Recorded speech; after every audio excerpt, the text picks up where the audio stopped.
So these are vintage sewing machines.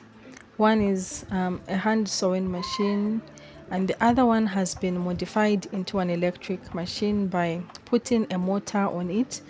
So this machine didn't come with this motor.